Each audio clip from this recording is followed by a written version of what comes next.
அன்பார்ந்த எங்களுடைய ரிஷபராசி நேயர்களுக்கு வருகின்ற 31/11/2026 அன்றைய தினம் நடைபெறக்கூடிய ராகு கேது பெயர்ச்சி. அதாவது ராகு பகவான் கும்பராசியிலிருந்து மகர ராசிக்கும், கேது பகவான் சிம்ம ராசியிலிருந்து கடகராசிக்கும் போகிறார். அப்படி பெயர்ச்சியாகும் தருவாயில ரிஷபராசியான நமக்கு என்ன நன்மை தீமைகளை செய்ய போகிறார் அப்படிங்கிறத தான் இந்த பதிவில் பார்க்கிறோம். பொதுவாக ராகு கேது அப்படின்னு நான் முதல்ல சொன்ன மாதிரி, ராகு நன்மையை செய்தால் கேது கெடுதலை செய்வார். யாரோ ஒருத்தர் கெடுதல், ஒருத்தர் நன்மை, அப்படி தான் ஆப்போசிட்டாக தான் பலன்கள் இருக்கும். அப்போது ராகு 9ஆம் இடத்திற்கு வரார். உங்களுக்கு 9ஆம் இடத்துக்கு ராகு வரும் பொழுது என்ன சொல்கிறாங்க, புலிப்பாணி சித்தர் என்ன சொல்கிறார், குறைவுகள் ஏற்படும், இருக்கிறதுல குறைவு ஏற்படும். ஏதோ ஒரு வகையில் பொருளாதார குறைவு, தனக்குறைவு, வருமான குறைவு அப்படிங்கிறது ஏற்படும். கால்நடைகளுக்கு நோய், வீட்டில் ஏதாவது கால்நடைகள் வளர்த்தினால், பசுமாடு, கன்று, கோழி, ஆடு மாடுகள், இந்த மாதிரி செல்லப்பிராணிகள், இந்த மாதிரியெல்லாம் அதுக்கெல்லாம் கேடு விளைவிக்கும்னு போட்டிருக்கு. 9ஆம் இடத்துல ராகு வரும் பொழுது தனதானிய நாசம், பொருள் பொன் இதெல்லாம் சேமித்து வச்சதெல்லாம் அதை வச்சு முதல்ல சம்பாரிச்சதை வச்சு இப்போ சாப்பிடக்கூடிய ஒரு சூழ்நிலை அப்படிங்கிறது ஏற்படுது. தனதானியத்திற்கு குறைவு ஏற்படும் அப்படிங்கிறார். தேவையில்லாத வீண் விரோதங்கள், சண்டை சச்சரவுகள், மனக்கவலைகளை கொடுக்குது.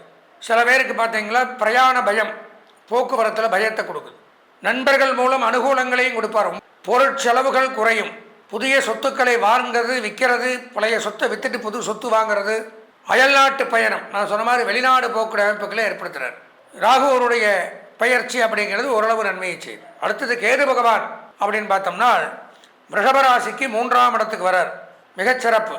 துன்பங்கள் குறையும், துயரங்கள் நீங்கும், வறுமை இருந்த இடம் தெரியாமல் விலகும், நோய் அகலும், செலவுகள் இருந்தால் நிவர்த்தியாகும், உயர் அதிகாரிகளின் ஆதரவு. அதாவது ஒரு இடத்துல பணியாற்றுறோம், வேலை செய்யணும் அப்படின்னா முதலாளியாக இருக்கட்டும், பாஸாக இருக்கட்டும், அல்லது நமக்கு மேல் அதிகாரிகளாக இருக்கட்டும், அவங்க மூலம் நமக்கு நன்மைகள், உயர் அதிகாரிகளால் நன்மைகள் ஏற்படுது. பதவி உயர்வு உண்டாகுது, சம்பள உயர்வு, ஊதிய உயர்வு, வெளியூர் டிரான்ஸ்ஃபர், கேட்ட இடத்திற்கு புதிய புதிய பொறுப்புகள்.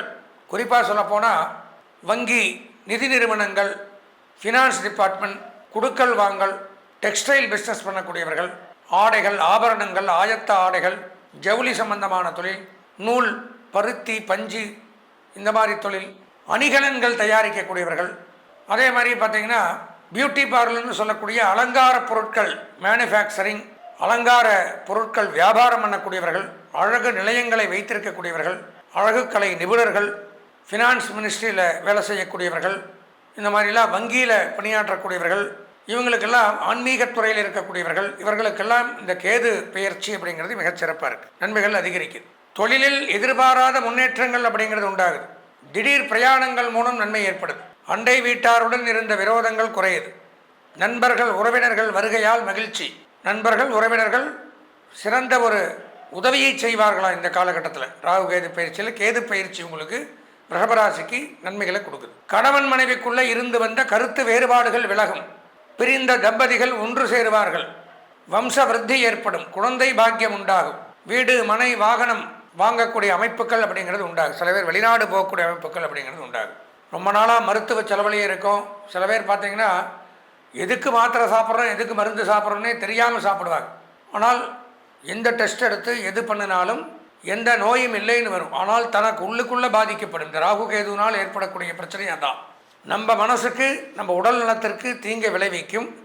ஆனால் வெளிப்படையாக நம்ம எந்த ஒரு டெஸ்ட் எடுத்து பார்த்தாலும் எல்லாம் நார்மல்னு வரும். நிறையா பேர் அப்படி துன்பப்படுவார்கள். டாக்டர்கிட்ட போனால் ஒன்றுமே இல்லைங்கிறாங்க. ஆனால் என்னால் வைத்த வலி தாங்க முடியல, முதுகு வலி தாங்க முடியல, தலைவலி தாங்க முடியல, இப்படியெல்லாம் சொல்கிறதுக்கு காரணம் கண்டிப்பாக இந்த ராகு கேது தான். இப்படி நோயவே கண்டுபிடிக்க முடியாமல் இருந்தவர்கள் எல்லாம் நோயை கண்டுபிடித்து அதற்குண்டான தீர்வை கண்டு அந்த நோயிலிருந்து முழுமையாக வெளியில் வரக்கூடிய ஒரு காலகட்டம் அப்படின்னு வச்சுக்கலாம். மருத்துவ செலவுகள் நமக்கு மட்டும் இல்லாமல் வீட்டில் யாராருக்கு இருக்கோ அவளுக்கு எல்லாத்துக்குமே இந்த நோய் நொடிகள் நிவர்த்தியாகி குடும்ப மருத்துவ செலவு குறையும். வியாபாரிகளுக்கு முன்னேற்றங்கள் அதிகரிக்கும். கல்வி பயிலக்கூடிய மாணவர்கள் அதிகப்படியான திறமையை வெளிப்படுத்தலாம். திருமண பாக்கியம் அப்படிங்கிறது ஏற்படும். தடைபட்டு வந்த திருமணங்கள் நிச்சயிக்கப்படும். பிரிந்த கணவன் மனைவி ஒன்று சேர்கிறார்கள். உத்தியோகத்தில் அபரிமிதமான உயர்வு. கடன் தொல்லைகள் நீங்கும். ரொம்ப நாளாக புதிய வீடு கட்டணும்னு ஆசைப்படக்கூடியவர்கள்லாம் புதிய வீடு கட்டக்கூடிய அமைப்புகள் ஏற்படுது. அதே மாதிரி பார்த்தீங்கன்னா விவசாயிகளுக்கும் பெரும் செல்வம். விவசாயத்துறையில் இருக்கக்கூடியவர்கள், விவசாயிகள், அக்ரிகல்ச்சர் டிபார்ட்மெண்ட்டில் ஒர்க் பண்ணக்கூடியவர்கள், இவங்களுக்கு எல்லாமே அபரிமிதமான செல்வத்தை கொடுக்கிறார் கேது பகவான். ஆலய வழிபாடுகள், ஆன்மீக சுற்றுலா, குலதெய்வ பிரார்த்தனைகள் பண்ணுறது, இதெல்லாம் ரிஷபராசிக்கு இந்த காலகட்டத்தில் சிறப்பாக நடக்குது. பொதுவாக இந்த ராகு கேது பெயர்ச்சி அப்படின்னு பார்த்தால் ரிஷபராசியை பொறுத்த வரைக்கும் ஒரு 80% நன்மைகள் அப்படிங்கிறத எடுத்துக்கலாம். இந்த ராகுகேது பயிற்சியின் மூலம் இந்த 1.5 வருஷம் உங்களுக்கு அதிர்ஷ்டமான வண்ணம் பச்சை, அனுகூலமான திசை கிழக்கு, அதிர்ஷ்டமான எண் 7, வணங்க வேண்டிய தெய்வம் முருகப்பெருமான். நான் சொன்ன மாதிரி இந்த ராகுகேது பயிற்சி ஒரு கிரகங்கள் சில பேருக்கு நல்லது பண்ணது, ஒரு கிரகங்கள் சில பேருக்கு கெடுதல்களை பண்ணது. அதற்கு அதிதேவதைகள் உண்டு.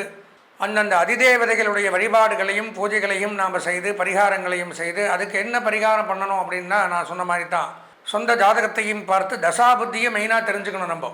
ஏன்னா அந்த ராகு கேது தசை நடக்காமல் இருக்கணும். அதுபோக ராகு கேதுங்கிறவங்க நல்ல இடங்களில் இருக்கணும். இப்படி எல்லாம் ஒரு நன்மை அப்படிங்கிறது நம்ம ஜாதகத்துக்குள்ளே.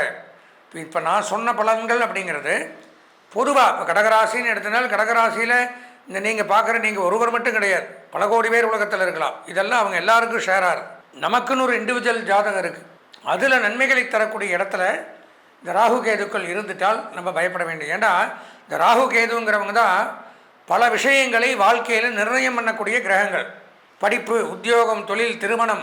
திருமணத்துக்கு ராகு கேது தோஷம் இருந்தால் திருமணம் பண்ண, காதல், வெளிநாடு போகிறது, இந்த மாதிரி பலவேறு கடன், இதுக்கு எல்லாத்துக்குமே நோய் நொடிகள், மருத்துவ செலவு, மருந்தில்லாத நோய்கள், இந்த மாதிரி முக்கியமான பொறுப்புகளுக்கெல்லாம் இவங்களுடைய தேவை. கெடுதல்களை தரக்கூடிய கிரகமாக இருந்தாலும் அவசியமான கிரகங்கள்.